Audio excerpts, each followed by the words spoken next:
After years of helping online businesses make more money by advising them on their taxes and finances, I've now made it my mission to reach as many profitable online businesses as possible to help them save on their taxes and make more money. On my quest, I bring you proven and real profitable online business owners, and we dig into how they do it. Hello again, this is The Few, The Proud, The Profitable. I'm Micah Frame. This is the podcast where we talk exclusively to 6- and 7-figure online business owners. We know that in this space there are a lot of people who fabricate, who inflate their success, a lot of just lies and falsehoods that go on here, unfortunately. So what we do on this podcast is we talk exclusively to the people who are actually making money online. Today we have one of those. We got my buddy Justin Willman. Justin, thanks for being here, man. Thanks for having me. I'm excited for this. Yeah, it'll be fun. So first things first, just a couple sentences. Tell us who you are, what you do. Yeah, so like you mentioned, my name's Justin, and I'm an owner of an online baseball training company, actually. And I do some other work with some other companies. I'm partnered in a golf company and a yoga company as well. And I help some local brick and mortar companies with their marketing as well. So really in tune with, I didn't have any money when I started this, so I'm really in tune. I couldn't afford to, hire other people, hire things out to other people or anything. So I'm in tune with pretty much every aspect of the business, from, writing copy to, even designing graphics and designing pages and editing videos and making content and all that kind of stuff. So I've experienced quite a bit. I've learned quite a bit, and I love in the baseball business sharing what I've picked up along the way with players, and then with the online business side of things and marketing and stuff. Again, that's an area where I love to learn things, and I love to pass that knowledge on to other people as well. So that's a little bit about me.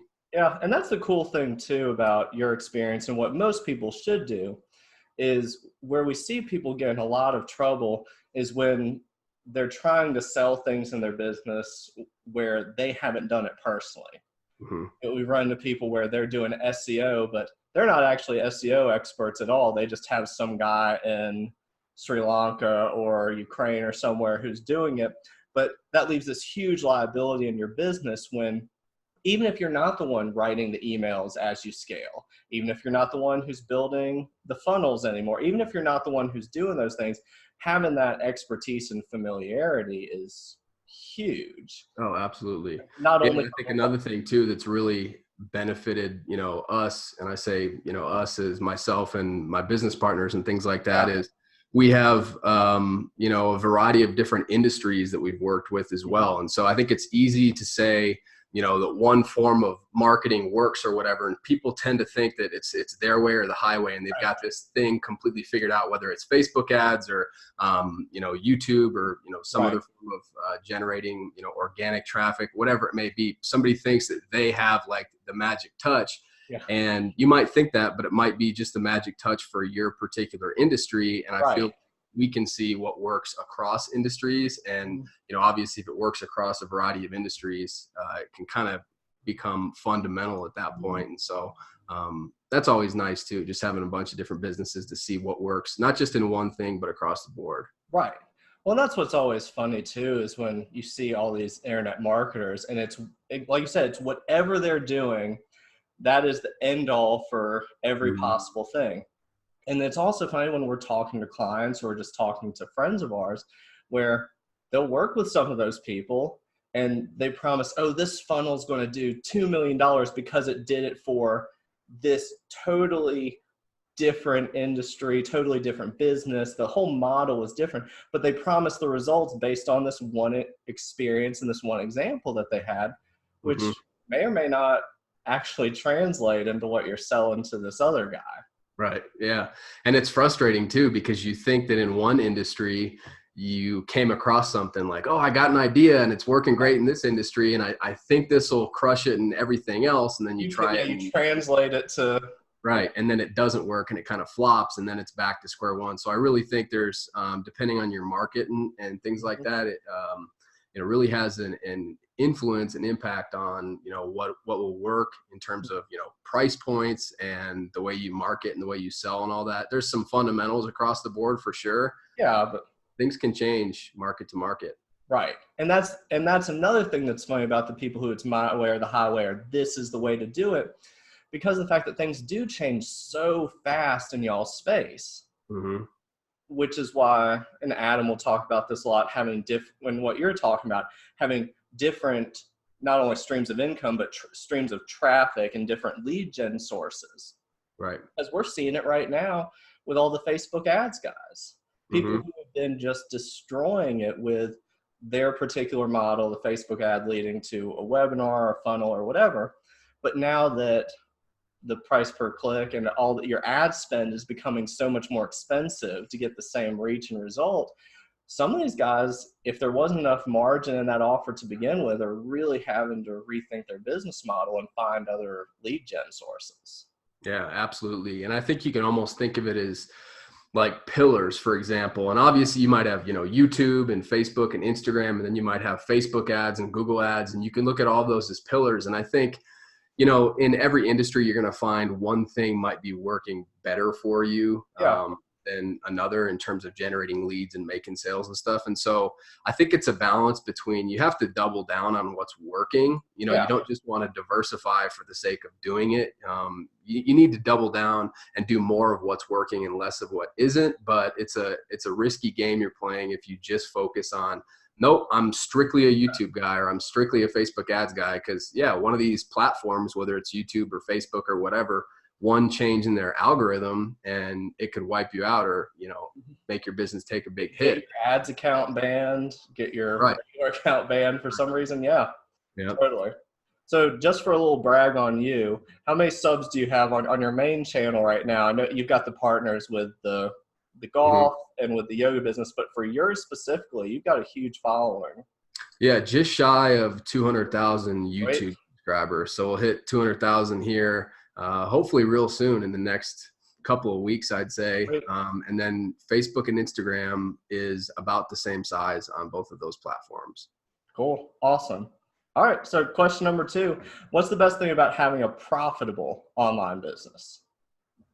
That's a good question. I think the biggest thing is probably the most obvious one. Everyone talks about like the freedom that it can potentially provide you. So I think that that's obviously a huge plus. You can work from where you want, with who you want. You can work the hours that you want, set your own schedule, all that kind of stuff. It's kind of a double-edged sword too from time to time, because a lot of people that have regular 9-to-5 jobs will come to me and say, oh man, if I could work from home, I'd just be watching TV and in my PJs all day. And it's like, it can happen sometimes.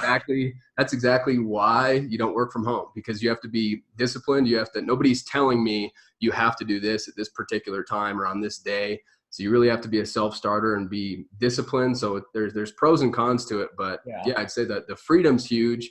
And then another big thing is, just being able to, I guess, leverage your time by using the internet. And really in today's day and age, you can reach an unlimited amount of people. I can have my website or my YouTube channel, for example.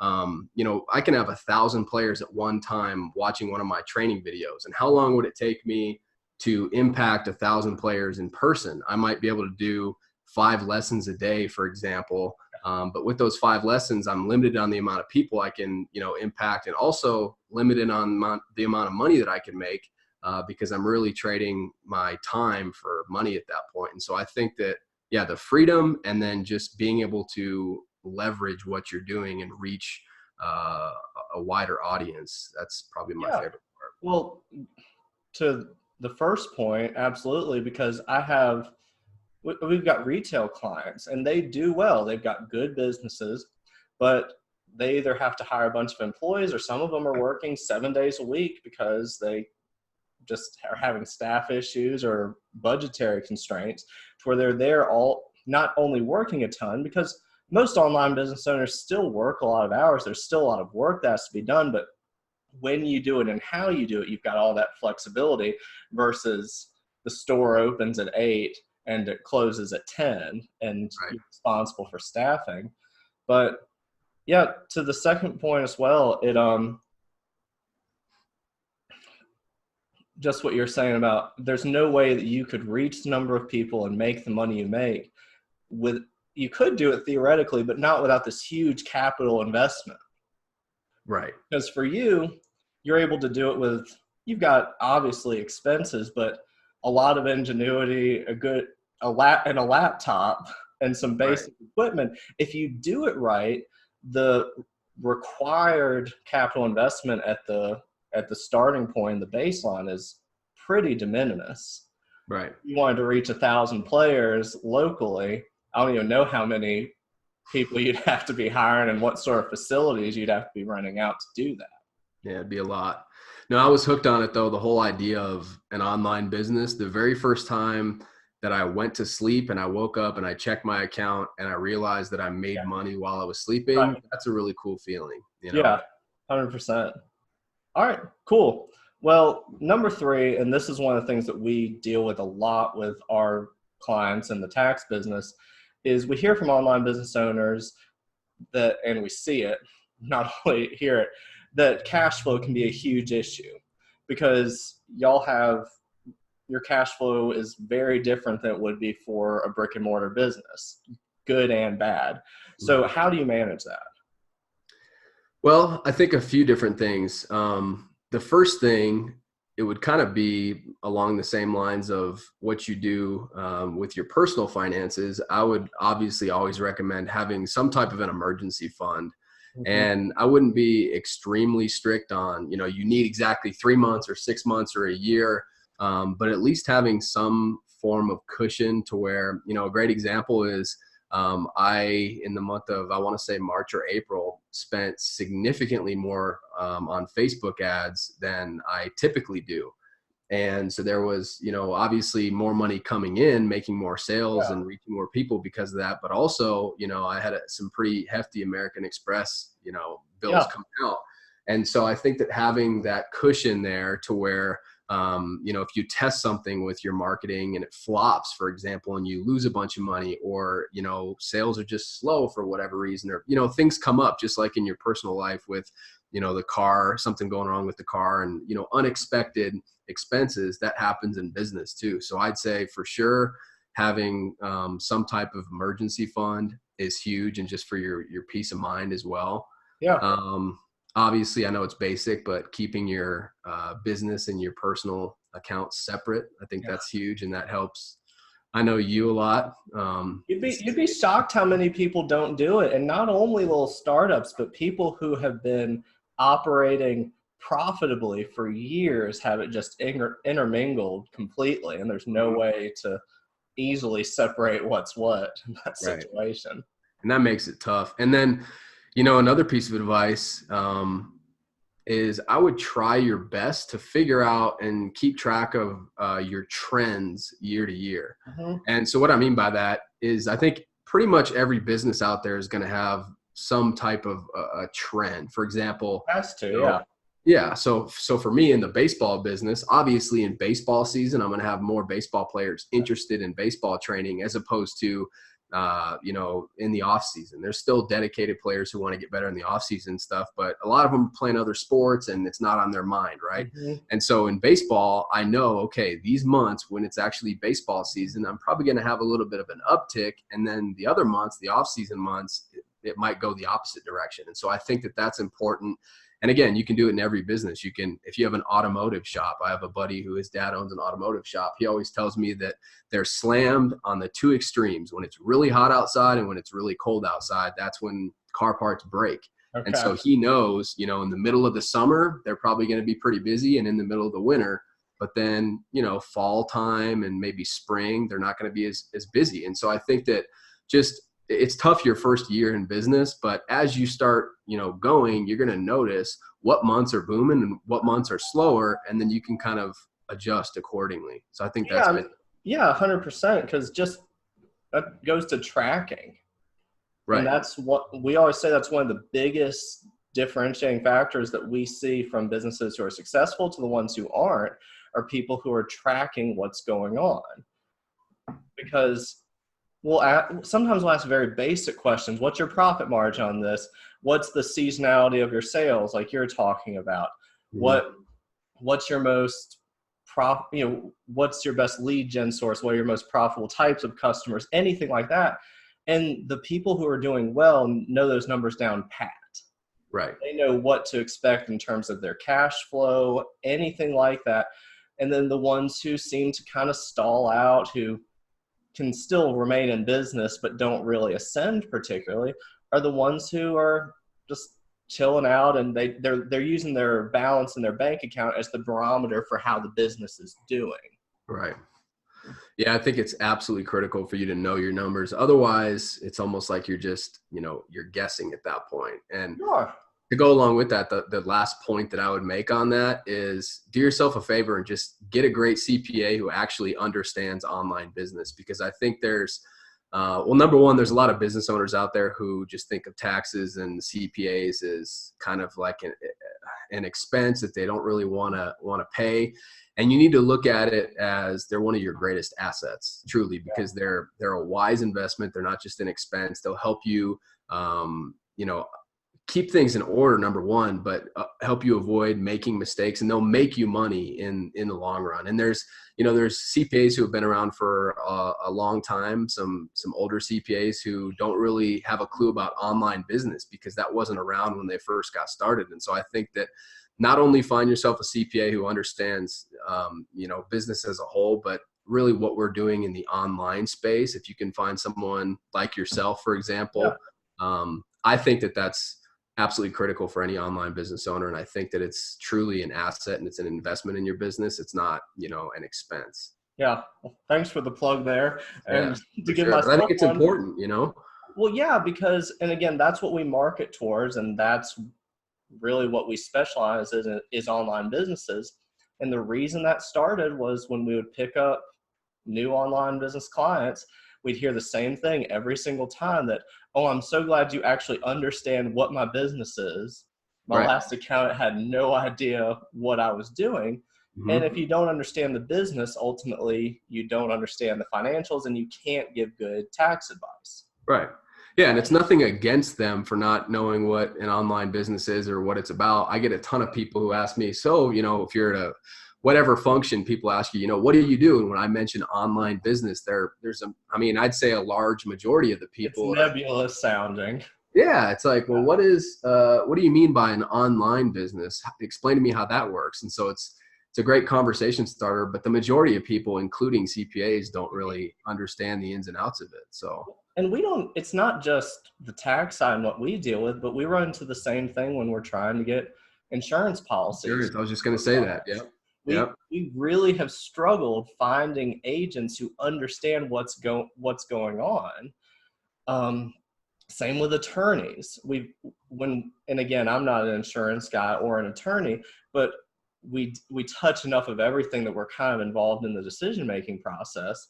And it'll be crazy when you look over the contracts that will get drawn up, that it's just clear that this guy's a good attorney, but just the verbiage that's used, the description of the business, all this stuff that they don't have a clue of what's really going on. Mm-hmm. And then you see the same thing with these insurance policies, assuming the people, by the way, even have insurance policies. You'd be shocked how many people in this space just are flying commando right now, just thinking that they can't be sued or their LLC covers it.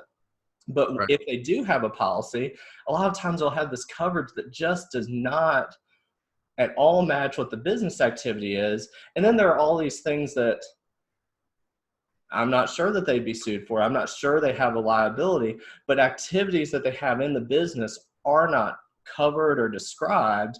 And it really makes you question if they're going to have an issue if and when a problem arises. Yeah. So any sort of professional, any sort of advice, you want someone who understands what you actually do. Absolutely.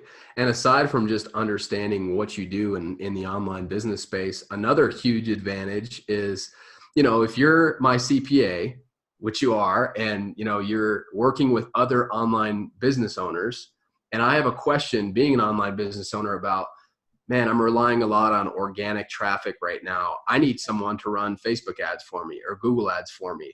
I could possibly come to you and you might know someone. You might be able to refer me to this guy for this and this guy for this. And, oh, you need a video editor. This guy here is great. you might have a lot of those connections and it be as easy as me getting in touch with you. And then boom, all of a sudden I've got that solution Right. instead of if I'm with, a CPA who doesn't really understand online business at all, they're going to have no clue about what are Facebook ads. You know what I mean? So that's another thing too, is just the connections that are kind of built in there.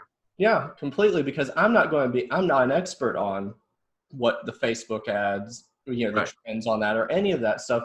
But just by consulting with our clients and dealing with them on their stuff, how are things going? You're discussing the reality of what the business is. We do have more of a tactile feel and a pulse on where the industry is going and what's actually happening in it, Mhm. versus someone who might have you as a client. And even if they do understand what you do, the changes in the industry on the whole, they're just being completely left in the past in terms of their knowledge base. Right. Yeah, I completely agree. Okay. All right, sweet. So number 4, in a couple of minutes, just give us your tip that you think every online business owner should know. Well, I would say a big thing that probably took me too long to learn was, I would say, try your best to focus the majority of your time on revenue generating activities. Yeah. I think, and I'm still guilty of this every single week, and it's something I'm constantly trying to improve. But I like to plan out my weeks on typically Sunday afternoon or Sunday evening. And so if you do something similar, which I recommend it if you're not doing it, just go through, what do I have going on with my personal life this week, and then business. What ask yourself, not what do I want to do or what are my to-dos, but what has to happen this week in order to get me one step closer to my goals. And Yeah. think about almost like outcome based, not just all the list of things that you have to do, but what outcomes do you want to achieve? Imagine a week forward. Okay, I'm planning the following week now. I'm fast forwarding to this upcoming Sunday. At that point, what would I be proud of accomplishing this week? And ask yourself that, and really, get serious with yourself about what truly moves the needle in your business. Mm-hmm. Things like answering emails. I still answer emails, not all of them. I have a great customer support team now, do a great job, but there's still some emails that I have to answer myself. That's not really a revenue generating activity for me. And so you're not going to completely get away from emails and other things that might not really move the needle much, but just try your best to, don't be checking your email all day, every day. Check it in the morning or in the afternoon or whatever. Check it once or twice if you need to, but, designate a time for that and try to knock it out as quickly as you can and spend the majority of your time on things that, really move the needle. So I think that that's absolutely critical. Well, you should only be doing things in your business that only you can do. Right. And that's where I think it gets hard for people initially, because starting out, you've got nothing but time and you have no budget. Mm-hmm. So you have to do every single thing. But as you get busier and busier, that the balance starts to shift. And it's hard for people to relinquish that. But at the point when you're at capacity, you need to offload those non-value added activities Mm-hmm. and only focus on the things that are unique to what is something that nobody else can do in the business. Right. And it's just basically looking at all the activities and the positions you have in the company, and okay, I can hire this workout for $10 an hour and this workout for $15 an hour. And based on how rudimentary the task is, just start slowly offloading those to other people to where hopefully at the end, like you said, you can never get away from it completely. Right. But you're mostly only doing the things that only you can do, which, like you're saying, are revenue generating activities. Right. If you're stuck doing things that are administrative, you've really messed up in Mm-hmm. terms of how you've ranked the importance of the stuff you do in your business. Yeah. Yeah. And I think that it depends what stage you're at in business. If you have several employees, there's no reason for you, or there's reason for you to do the administrative stuff very, very minimum amount of time. But really, you should get away from that and you should focus on just the revenue generating stuff. But when you're starting out, like, I didn't have the money to hire anybody to do anything. I couldn't outsource anything when I first got going. Yeah, I think that's how most people start. And so I think at that point, again, it's not about like not answering your emails, because that's bad business. I think you should get back to people and all that kind of stuff. But it's just getting real with yourself on, what actually produces revenue for the company, and what, when I'm spending time doing it, I'm really just messing around and kind of playing business, Yeah. because it's easy for you to, for example, a revenue generating activity for myself is writing emails, not responding to emails, customer support tickets, but writing emails that are going to be sent out to my list, because that's how I drive people to my site and make sales. I'm sure a lot of people listening, can relate. And so long story short, I just think that, you need to, those minimal tasks, those administrative things, you might have to actually do them yourself in the beginning, but don't convince yourself that I can spend, 3 hours in the morning responding to customer support tickets and I'm crushing it for the day and I'm moving the business forward. Yeah. You're not, so I think it's just important to distinguish it in your mind. Like writing emails to my list, that's producing revenue. That's generating income for me. That's banging the cash register, but just responding to customer support tickets, I might have to do it, but I'm going to knock it out so I can focus on what matters. Yeah. Well, and when you said playing business, that reminds me, I think there are some people too who even fool themselves into thinking certain activities are revenue generating when they're not. Right. There's some people that I know where they're on calls 8 hours a day, 10 hours a day, not with clients though. I think that they think, oh man, I'm really busy, because they're hopping on calls and just talking to people. And Right. some of those may eventually lead to something, and some of those are value added, but other people, they wanted to talk to me about something.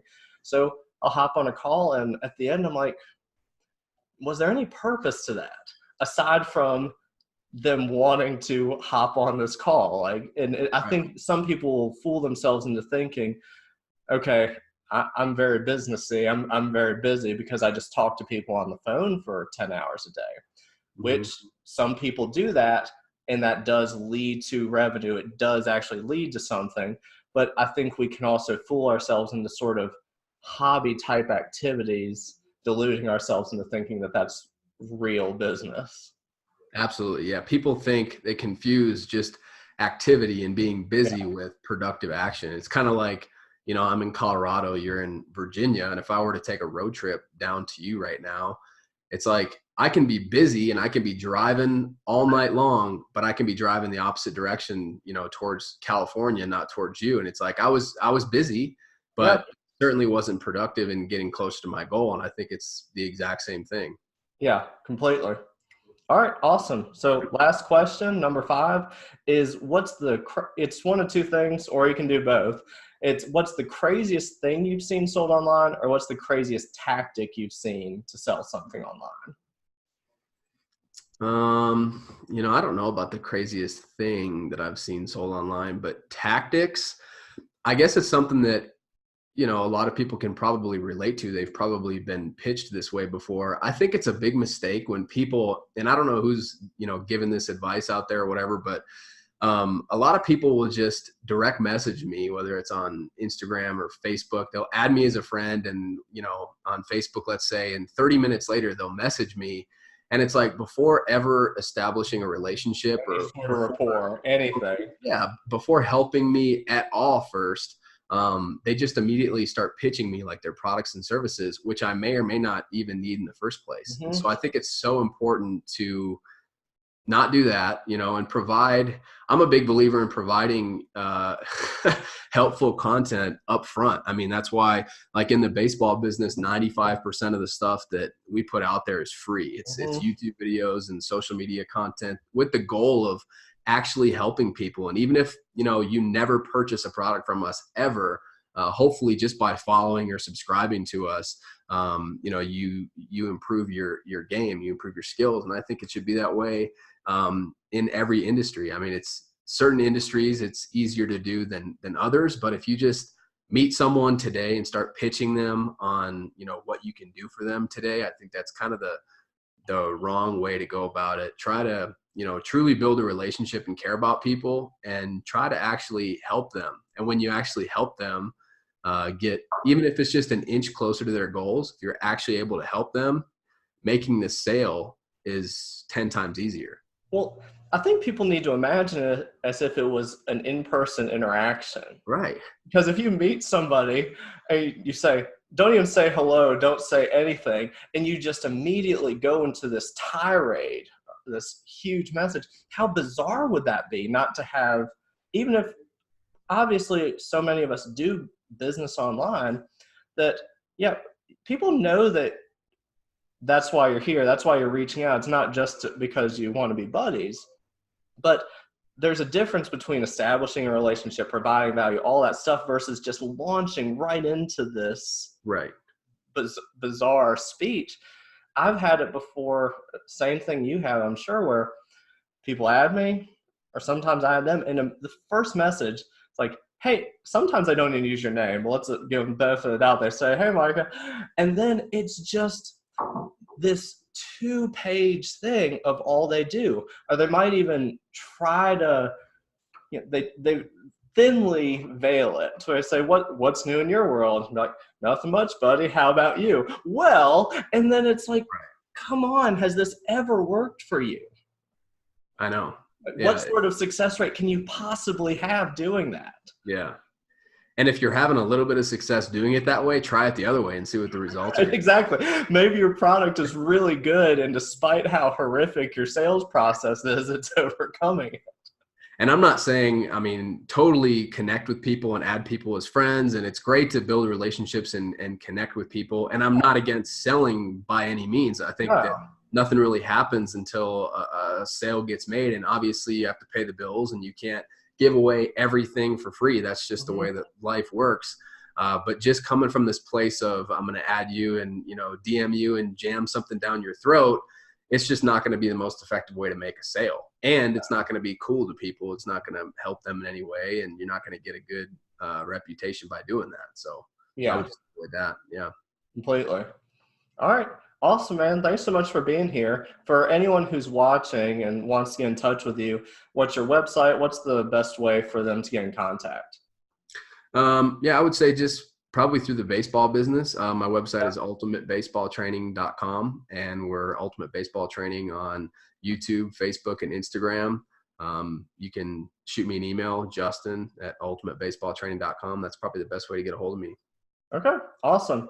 Again, thanks so much for being here, man. Yeah, this is fun. Yeah, it's awesome. So to anyone watching, thanks so much for being here on The Few, The Proud, The Profitable. We'll catch y'all next time.